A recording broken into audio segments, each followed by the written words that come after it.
के आधार पर कुछ ऐसी असुविधा हो जाती है, इसलिए मैं उनकी तरफ से आप सब लोगों से माफी मांगता हूँ। और कल के इस साहू जी महाराज की जयंती जो कि आगरा जैसे शहर में आयोजित की है, जैसे आपने देखा होगा नागपुर हमारे लिए धर्मभूमि है, वैसे ही आगरा भी हमारे लिए एक हमारे अपने लोगों की धर्मभूमि। और यहाँ से बाबा साहब अम्बेडकर ने अपना भाषण देकर लोगों को आश्वस्त किया था कि मैं बहुत सारे काम करने वाला हूँ। और आपने देखा होगा कि चाहे वो सामाजिक परिवर्तन की लड़ाई हो, धार्मिक परिवर्तन की बात हो, राजनीतिक बात हो, या बहुत सारी तमाम जितनी भी बातें थी, उन्होंने इस देश के अंदर में हमारे अपने लोगों के लिए सारे आंदोलन को साकार करने का काम यदि भारत में किसी ऐसी शख्सियत ने किया, उनका नाम है परम पूज्य डॉक्टर बाबा साहब अम्बेडकर। और इसलिए हम लोगों ने उनके सभी आंदोलनों को मजबूती प्रदान करने के लिए लगे रहना चाहिए। साहू जी महाराज के ऊपर में पूर्व वक्ताओं ने बात बताई, महाविहार के बारे में बात बताई है। हम लोग इस देश के अंदर में जो जन आंदोलन अभी चल रहा है, इसको और भी मजबूती प्रदान करने के लिए एक रूप से देश के अलग अलग शहरों में हम लोग लगातार विशाल सभा को संबोधित करते जा रहे हैं। और लोगों का जन समर्थन भी इस महाबोधि महाविहार को मुक्त करने के लिए मिल रहा है। तो एक दिन को हम लोगों ने नागपुर में शुरू किया था, फिर हम लोगों ने मुंबई में किया, फिर भोपाल में, फिर रायपुर में, और हम लोगों ने भंडारा, हैदराबाद और बेंगलोर, और उसके बाद में हमने तीसरे चरण में हमने आगरा को लिया है। आगरा भी हमारे लिए बहुत महत्वपूर्ण है, यह भूमि है। और इसलिए आगरा के बाद में फिर झांसी, फिर ग्वालियर, फिर संकीसा, और उसके बाद में लखनऊ और जयपुर, और फिर आपने देखा पश्चिम बंगाल में मालदा, उसके बाद में इंदौर, पूना, और भारत के तमाम ऐसे अलग अलग बड़े बड़े शहरों में और तहसील स्तर पर, जिले स्तर पर, गांव में, भारत में अलग अलग जगह ये आंदोलन शुरू किया जा रहा है। और वो इस बात को लेकर किया जा रहा है कि हमारे लोगों ने बहुत बड़ी बड़ी रैलियां निकाली महाबोधि महाविहार के मुक्ति आंदोलन के समर्थन में। लेकिन रैली निकालने के बाद में, ज्ञापन देने के बाद में, आपने देखा होगा ज्यादातर लोग अब धीरे धीरे शांत होते जाता है। इसलिए शांत न हो जाए, क्योंकि आपने देखा होगा किसी जमाने में आपने सुना होगा कई लोग ये बोला करते थे, चप्पल जूते खाएंगे मंदिर वही बनाएंगे। छोटे छोटे आप जब रहे होंगे आपने सुना होगा।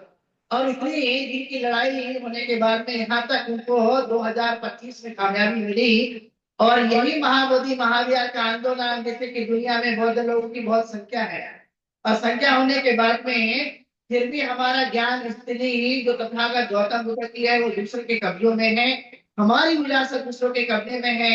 और इसलिए आपने देखा होगा कि अनागरिक धर्मपाल जी, बाद में मनके सुरेश साई जी के बाद में बहुत सारे लाखों लोग बोध गया गए होंगे। लेकिन बोध गया में जाने के बाद भी आप लोगों ने देखा होगा कि देखने के बाद भी किसी की ये हिम्मत नहीं होती थी कि इस आवाज को उठाए। तो आपने देखा कि माननीय आकाश लामा जी, जो कि पश्चिम बंगाल से, सिक्किम से आते हैं, उन्होंने ये ऑल इंडिया बुद्धिस्ट फोरम बनाने के बाद में ये आवाज को उठाया। और उनको लगा कि हमारा ये महाविहार दूसरों के कब्जे में है। और भी एक जो मैनेजमेंट कमेटी वहां पर बनाई गई, उसमें सारे के सारे बुद्धिस्ट होना चाहिए। लेकिन देखा गया उसमें सारे के सारे बुद्धिस्ट नहीं है। हाँ हाँ हाँ, में भी कम बुद्धिस्ट है, मतलब 50-50 भी नहीं है। तो उनको लगा ये बहुत गलत एक्ट है, और इसलिए इसकी आवाज उठाई गई। और आज पूरे देश भर में आपने पता होगा आप लोगों को कि 3 महीने के पहले कोई आदमी बीटी एक्ट क्या है ये नहीं जानता। लेकिन आज के समय में आपने देखा होगा हर घर में, जगह जगह में लोग जानते हैं बीटी एक्ट क्या है। तो ये बीटी एक्ट को जानकारी, यानी बुद्धिस्ट टेम्पल एक्ट 1949 जिसे कहा जाता है, महाविहार का। तो ये एक वहां पर हमने बनाया, और बनाने के बाद में हमारे लोगों के साथ अन्याय किया गया। जबकि भारत का संविधान 1950 में लागू हुआ, लेकिन इससे पहले ये वहां पर ये एक्ट बनाया गया। तो ये एक्ट असंवैधानिक लगता है, और ये असंवैधानिक है, तो इसे रद्द होना चाहिए। इस मांगों को लेकर के देश भर में सभाओं के माध्यम से, धरना आंदोलन के माध्यम से पूरे लोगों को जगाने के लिए तैयारी की जा रही है। तो आप लोगों का भी हम समर्थन मांगने के लिए हम लोग आप लोग के बीच में आए हैं। राष्ट्रीय बौद्ध महासभा इस आंदोलन से फर्स्ट डे से जुड़ी हुई, पहले दिन से, जहां पर उनका पूरी तरह से समर्थन रहा। माननीय धर्म प्रकाश भारती जी वहां पर कई बार धरना स्थल पर आए, वहां बैठे। वैसे ही राजा राम जी और पूरी आरबीएम की टीम वहां पर कई बार आई और इस धरने आंदोलन को मदद कर रहे हैं बहुत लंबे समय से। और आज भी वो पूरी ताकत के साथ इस आंदोलन के साथ खड़े हैं। तो ये आप लोगों को, जितने भी आप लोग यहाँ पर आए हैं, मैं आप लोगों से अपील करता हूँ कि ये आंदोलनों को मजबूती प्रदान करने के लिए आप लोग भी, सभी लोग, ये हम तो जनसभा कर ही रहे हैं, लेकिन 1 जुलाई से देश के कई बड़े बड़े शहरों में धरना आंदोलन भी किया जा रहा है। अब बोध गया में तो धरना आंदोलन कंटिन्यूसली 134 दिन से चल ही रहा है, लेकिन ये आंदोलन को और भी मजबूती प्रदान करने के लिए देश के अन्य शहरों में भी धरना आंदोलन चलना चाहिए। इसलिए देश के कई बड़े शहर जैसे भोपाल, नागपुर, रायपुर, हैदराबाद, बेंगलोर और मुंबई और देश के कई अन्य और भी शहरों में 1 जुलाई से धरना शुरू किया जा रहा है। मैं आप लोगों से भी आह्वान करना चाहूंगा कि आप भी अपने इस आगरा जैसे शहर में, जहां पर हमारी गोत्रों की पॉपुलेशन बहुत है, बहुजनों की पॉपुलेशन बहुत है, हमारे लोग बड़ी संख्या में रहते हैं, तो आप भी 1 जुलाई से प्रयत्न करें कि आगरा में भी धरना आंदोलन शुरू होना चाहिए। तो आप लोग करेंगे कि नहीं करेंगे? हाथ खड़े करके बताएं। तो आप लोग सबकी सहमति है, इसका मतलब मैं चाहूंगा माननीय भारतीय जी बोल रहे हैं आगरा में आज 30 जुलाई के लिए धरना धरने में आप सुबह से शाम तक के लिए दीजिए, रात में वहां पे रहने की जरूरत नहीं है, लेकिन 3 दिन में आप लोग धरना दे सकते हैं। करके आप लोग शाम तक धरना दीजिए, वहां पर स्लोगन लगाइए, क्योंकि एक वर्ड होना चाहिए, महाबोधि महाज्ञान मुक्त होना चाहिए। और इसलिए जो कि आपने देखा होगा बहुत लंबे समय के बाद कोई व्यक्ति आते हैं जो आंदोलन को कामयाब बनाने के लिए बाहर आते हैं। लोग तो बहुत है, भारत में 140 करोड़ का पॉपुलेशन है, लेकिन क्या सभी के मन में ये बातें आती है कि कुछ आंदोलन खड़ा करना चाहिए? नहीं आते हैं। बहुत ही तनिक लोग होते हैं, बहुत थोड़े लोग होते हैं जो आंदोलन के मर्म को समझते हैं। अभी चल रहा है। अनागारी धनपाल जी ने किया, सुरेश भंते जी ने किया, बाबा अम्बेडकर, बोधिसत्व बाबा साहब अम्बेडकर ने भारत में जितने भी समय में बिहार में जो हमारे बिहारों को अपाइड कर दिया गया था, उन्होंने कहा मैं सिद्ध करके रहूंगा कि ये सब बुद्ध विहार है। आज देखेंगे सम्राट अशोक के द्वारा बनाया गया 84 बिहार बड़े बड़े हमारे हुआ करते थे, उसको तोड़ करके उसमें कपड़ा लपेट करके उसको दूसरा रूप दिया गया। तथागत गौतम बुद्ध की मूर्ति को तोड़ करके उसके कपड़ा पहना करके दूसरा रूप दे दिया गया। और जब भी हम भारत में खुदाई करते हैं तो खुदाई करने के बाद आपने देखा होगा कौन मिलता है? तथागत गौतम बुद्ध। आप खोजिए कहीं पर भी खुदाई करेंगे तो तथागत गौतम बुद्ध के अलावा कोई नहीं मिलता। तो ऐसे आंदोलन को खड़ा करने वाले लोग बहुत कम होते हैं। उनमें से आपने देखा आकाश रामा जी ने इस आंदोलन को, जो मर चुका था आंदोलन, उसको खड़ा करने का यदि काम किया, तो हमारा काम है इस आंदोलन को मजबूती के साथ कंधे से कंधा मिला करके उन्हें मदद करना है। क्योंकि कई बार फेसबुक, व्हाट्सएप और यूट्यूब के माध्यम से कई बार लोग हमारे गुमराह हो जाते हैं, कई लगे सूचना नहीं देते वहां पर कोई आंदोलन नहीं चल रहा है, ये समाप्त हो गया है, ये भेज दिया गया है। नाना प्रकार की ऐसी बातें लोग फेसबुक और व्हाट्सएप के माध्यम से चलाते हैं। तो इसलिए आप लोगों के मन में ये जो भी भ्रम है, इस बात का भ्रम न रहे, इसलिए आप लोगों के बीच में हम लोग ये बात बताने के लिए आए कि ये धरना आंदोलन चल रहा है और चलते रहेगा। अब एक जगह नहीं, तो भारत के अलग अलग शहरों में भी ये चलते रहेगा, और जब तक चलते रहेगा जब तक ये नीति एक रद्द नहीं हो जाता, महाबोधि महाविहार मुक्त नहीं हो जाता, तब तक ये धरना आंदोलन चलता रहेगा। और इसलिए जब तक ऑल इंडिया बुद्धिस्ट फोरम, राष्ट्रीय बौद्ध महासभा आपको ये बता नहीं देती कि ये आंदोलन अब हमारा सक्सेस हो गया है और धरना स्थल को अब हमने हटा दिया, तब तक आप विश्वास मत मानिएगा। जब तक आपके भारतीय बौद्ध महासभा, राष्ट्रीय बौद्ध महासभा के जब तक हमारे प्रकाश धर्म प्रकाश भारती जी आपको ये आह्वान नहीं कर देंगे कि ये धरना समाप्त हो गया, तब तक आप बिलीव मत कीजिए। माननीय आकाश रामा जी, बनते प्रज्ञा सिंह जी जब तक आपको नहीं बताते, तब तक आपको ये बिलीव नहीं करना कि ये धरना आंदोलन समाप्त हुआ है, क्योंकि कई सारे ऐसे लोग हैं जो इस बात को सोशल मीडिया के माध्यम से बताते रहते हैं। आप लोग सुबह उठते हैं, फेसबुक और व्हाट्सएप और अपने यूट्यूब देखते हैं, तो आपको लगता है धरना आंदोलन समाप्त हो गया। तो कुछ भी नहीं है। लेकिन ये धरना आंदोलन तब तक चलेगा जब तक बीटी एक्ट रद्द नहीं होता और महाबोधि महाविहार मुक्त नहीं होगा। माननीय आकाश लामा जी ने तो एक शपथ ली है, तो शपथ आप लोगों को मैं बताता हूँ।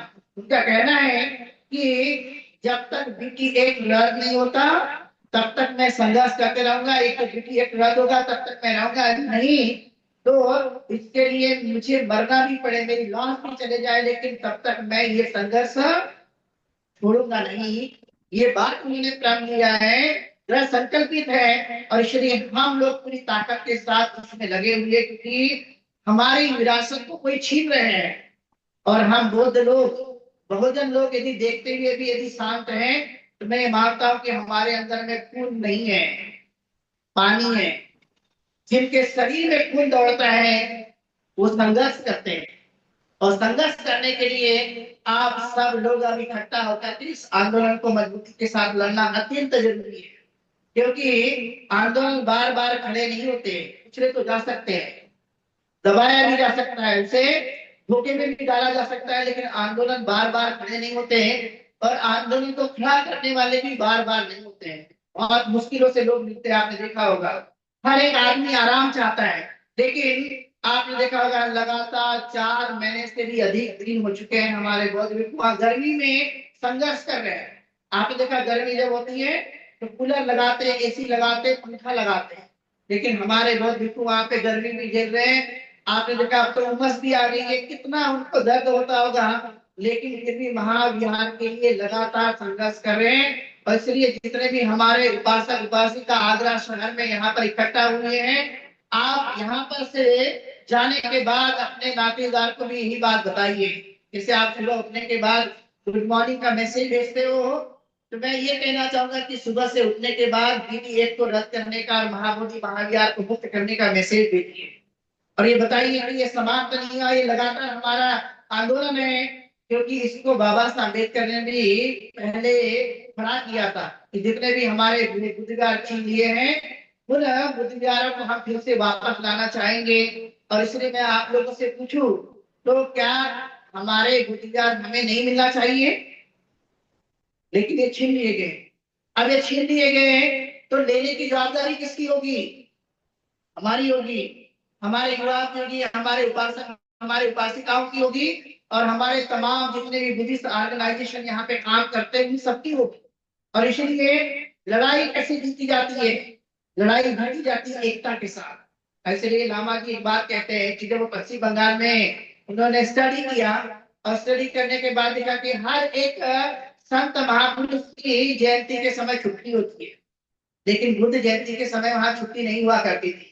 तब इन्होंने लोगों को इकट्ठा किया, लोगों को समझाया, और समझाने के बाद जब लोग इकट्ठा हुए तो वहां पर बुद्ध जयंती की छुट्टी की घोषणा की। तो लोगों ने, मीडिया वाले ने पूछा ये किसकी जीत हुई? तब उन्होंने कहा कि ये जीत आकाश रामा जी की नहीं, अपितु ये जीत हमारी एकता की जीत हुई। और उसी तरह से आज भी हमारी यदि जीत होगी तो हमारी किसकी होगी? एकता की होगी, अपने दल की होगी, अपनी शक्ति की होगी, क्योंकि एकता में बहुत बड़ी ताकत होती है। और इसलिए हम सब लोगों ने एकता के साथ रहना जरूरी है कि हम लोग अपने जीवन काल में ऐसी चीजें न सोचे कि मेरा मुझे क्या मिलेगा। अधिकतर लोग यही सोचते रहते मुझे क्या मिलेगा। बाबा साहब अम्बेडकर भी यदि सोचते कि मुझे क्या मिलेगा, तो विदेश से पढ़ने के बाद, बड़ी बड़ी डिग्रियां लेने के बाद भी आपने देखा होगा उनके 4 बच्चे भी हो दिए। आप बताइए, आज भी हमारे घरों में रहने की अच्छी सुविधाएं है, लेकिन बाबा साहब अम्बेडकर के जब बेटे का निधन हो जाता है तो कफन भी उनके घर में नहीं होता। कितनी बड़ी बात है। पत्नी रमाबाई अम्बेडकर जब मर जाती हैं तो दवाई के अभाव के कारण मर जाती है, तो कितनी बड़ी शोकांतिका की बातें हैं कि हमारे लिए इतने वीर पुरुष, महापुरुष जो लड़ रहे थे, लड़ने के कारण हमें ये सब कुछ मिला है।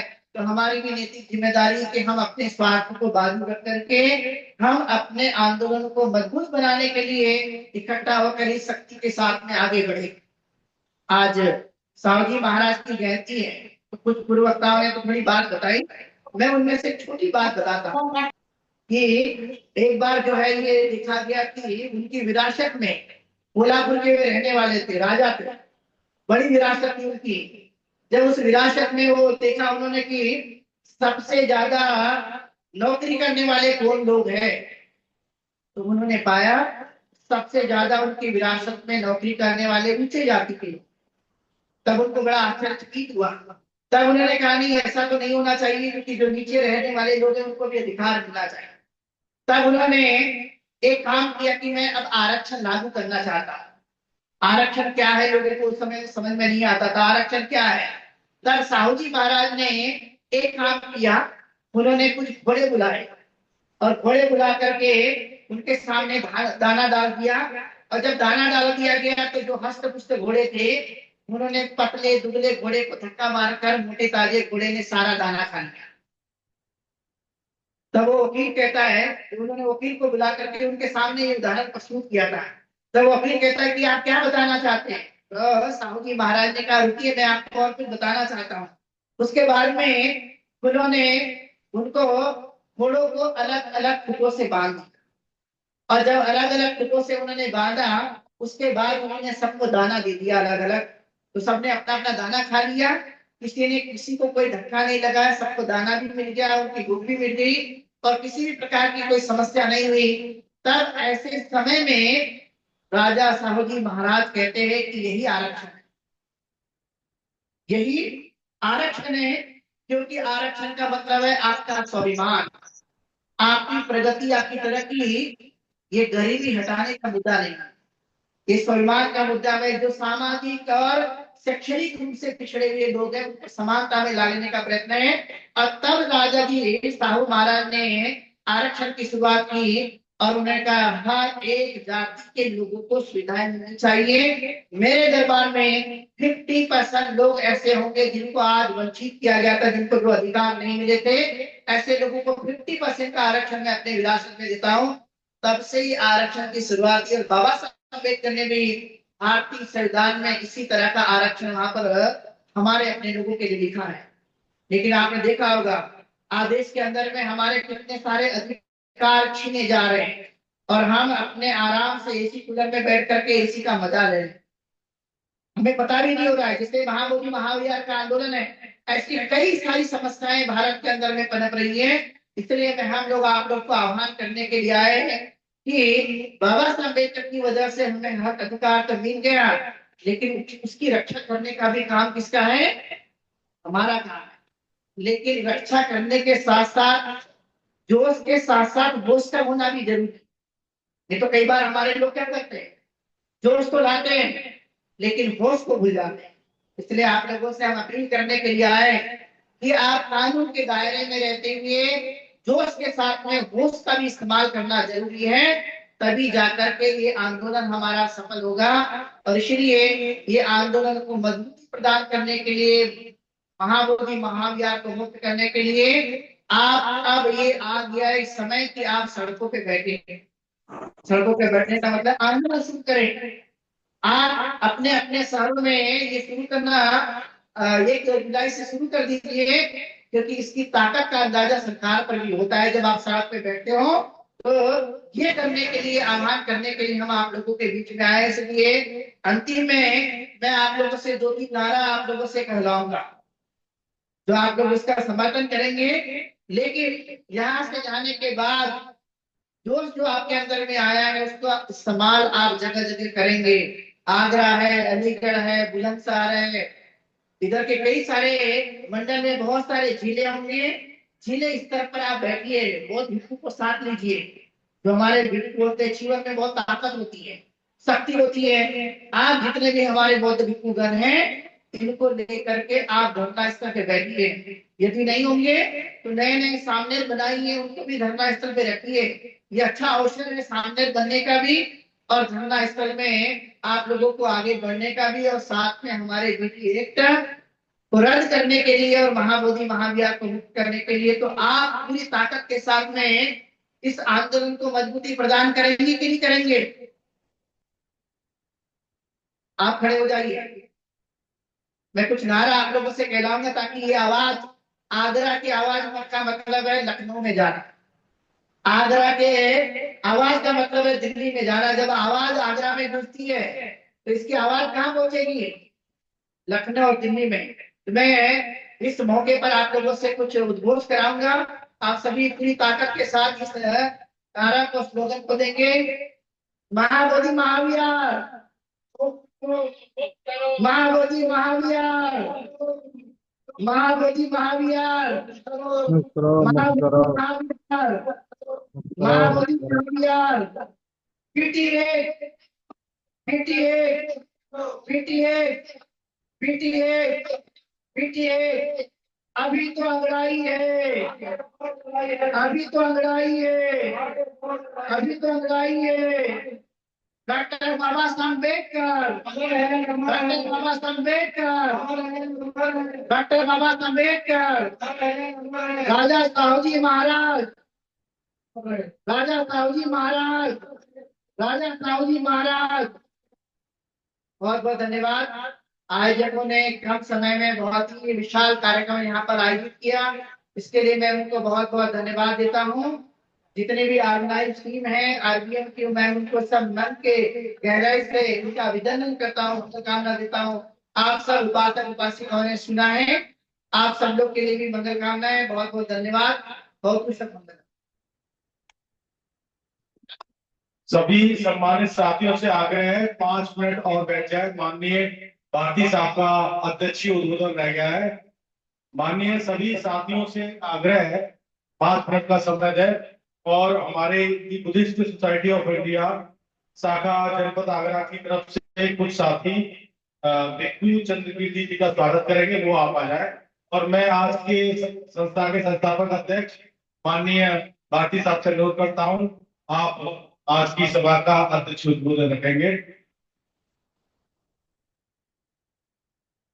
संसार को शांति और मानवता का संदेश देने वाले महाकारुण्य तथागत गौतम बुद्ध, भारतीय संविधान के निर्माता बोधिसत्व परम पूजनीय बाबा साहेब डॉक्टर अम्बेडकर जी, आरक्षण के जनक राज ऋषि छत्रपति साहू जी महाराज, जिनकी आज हम जयंती मना रहे हैं, उनके चरणों में नमन करते हुए आज हमारे चीफ गेस्ट के रूप में डॉक्टर चंद्रकीर्ति पूज्य भंते जी, समस्त भिक्षु संघ, हमारे राष्ट्रीय अध्यक्ष DS बौद्ध साहब, नेशनल कोऑर्डिनेटर हमारे डॉक्टर राजा रमन साहब, हमारे सभी साथियों बहनों और भाइयों को मेरा सादर नमो होता है। जय हिंद।